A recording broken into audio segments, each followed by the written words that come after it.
একজন দেশের অর্থমন্ত্রী মিস্টার এক্স যেদিন প্রথম অফিস করলেন তিনি দেখলেন তার টেবিলে 3টা খাম, তিনি এবং উপরে লেখা কোনো সমস্যায় পড়লে এই খামটি খুলবেন। তো খাম নাম্বার 1 খুললেন তিনি। একটা সময় দেখলেন যে খুবই অবস্থা খারাপ, দেশের মানুষের চাহিদা পূরণ করা যাচ্ছে না, অর্থনীতির অবস্থা খারাপ। তিনি খাম খুলে দেখলেন লেখা আগের সরকারকে দায় দিয়ে দিন, এবং তিনি সেটা করলেন। দেখলেন যে সব সমস্যা মোটামুটি একটু মানুষ একটু বুঝেছে।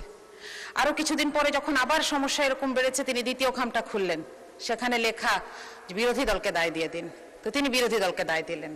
আরো কিছুদিন পর যখন দেখলেন যে আর পারা যাচ্ছে না, চলবে না, তখন তিনি তৃতীয় খামটি খুললেন, এখানে লেখা যে আরো 3টি খাম বানান এবং আপনি পদত্যাগ করুন আপনার পরবর্তী অর্থমন্ত্রীর জন্য।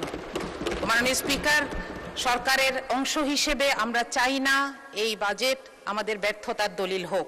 আমরা চাই এই বাজেট বাস্তবায়ন হোক। এজন্য এটার যতগুলো অ্যানোমালি আছে, যতগুলো জায়গায় সমস্যা আছে, এগুলোকে দূর করেই আমরা সামনে এগোতে